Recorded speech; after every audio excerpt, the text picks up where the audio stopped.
मेरी YouTube family, कैसे हो आप सब। आई होप कि आप सब बहुत अच्छे होंगे।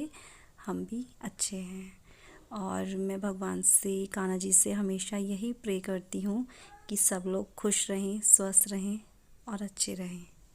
आज मेरी बहन की शादी है तो मैं आप सबके सामने उसकी शादी की कुछ पिक्चर्स या कुछ वीडियोस शो कर रही हूँ।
मेरी बेटी को डांस करने का बहुत ज़्यादा शौक़ है, लेकिन डांस जो है वो ढंग से नहीं करती। अपनी मर्ज़ी से जो उसे मन में आता है वो वही डांस करती है। तो देखो, ये दुल्हन जयमाला के लिए आते हुए उस दुल्हन की मम्मी और दुल्हन की भाभी उसको लेकर आ रही हैं।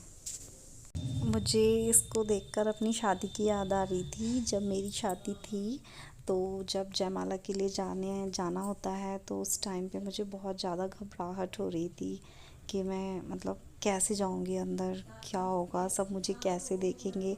मुझे इतना शर्म आ रही थी ना, बहुत ज़्यादा, मैं बता नहीं सकती हूँ। हर किसी लड़की को शायद ऐसी फीलिंग होती होगी। वैसे तो शादी के टाइम जो है सब लड़की के मन में कुछ ना कुछ चल रहा होता है, कुछ घबराहट होती है, कुछ खुशी होती है, लेकिन वो फीलिंग्स बहुत ज़्यादा अच्छी होती हैं।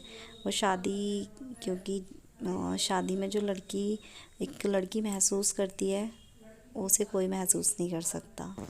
ये मैं, मेरे हस्बैंड और मेरे दोनों बच्चे, हम चारों की फ़ोटो है। और अब ये इस टाइम जो है फेरे स्टार्ट हो गए थे। सब कुछ अच्छा था फ्रेंड्स, शादी भी बहुत अच्छे से चल रही थी। लेकिन मैं आपको एक बात बताना चाहूँगी कि मतलब जो ये दुल्हन है, मेरी बहन, मेरी मौसी की बेटी, उसके पापा की डेथ अभी कुछ 2.5-3 महीने पहले ही इसके पापा की डेथ हुई है। तो ये मतलब वैसे तो खुश थी, लेकिन ये अंदर ही अंदर अपने मन में बहुत ज़्यादा दुखी थी। और इसकी मम्मी भी बहुत ज़्यादा परेशान थी, क्योंकि इसके पापा को काफ़ी टाइम पहले पता चल चुका था कि अब मेरी डेथ जल्दी हो जाएगी। उन्हें ऐसी बीमारी थी कि उनका बच पाना बहुत ज़्यादा मुश्किल था। लेकिन उनकी एक आखिरी इच्छा थी कि मैं अपनी बेटी की शादी अपनी आँखों से देखूं। शायद भगवान ऐसा नहीं चाहते थे कि वो अपनी बेटी की शादी में रहें, तो भगवान ने उनको उसकी शादी से पहले ही अपने पास बुला लिया। भगवान ना करे जैसा इसके साथ हुआ ऐसा किसी भी और लड़की के साथ हो, क्योंकि हर लड़की चाहती है कि उसकी शादी में उसके पापा हों, उसकी मम्मी हो, जो कि उसकी शादी में सारी रस्में करें, सब कुछ करें, कन्यादान करें। और अब 7 फेरों के साथ तो वचन लिए जा रहे हैं, जो कि शादी में सबसे ज़्यादा इम्पोर्टेंट होते हैं। दूल्हा दुल्हन को ये वचन बहुत ज़्यादा ध्यान से सुनने होते हैं, ताकि वो आगे अपने वचनों को फॉलो कर सकें।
भरता है और सिंदूर भरते हुए कुछ वचन कहता है। तो अब इसके बाद लगभग फेरे समाप्ति हो गए हैं। शादी का ये टाइम कितना अच्छा होता है ना, सभी के लिए सब एक अलग ही फीलिंग होती है। शादी में बहुत ज़्यादा एंजॉय करते हैं सब लोग, दूल्हा दुल्हन की फैमिली वाले या और भी जो भी रिलेटिव हैं, सब बहुत ज़्यादा एंजॉय करते हैं। और शादी में वाकई में सबको बहुत ज़्यादा मज़ा आता है।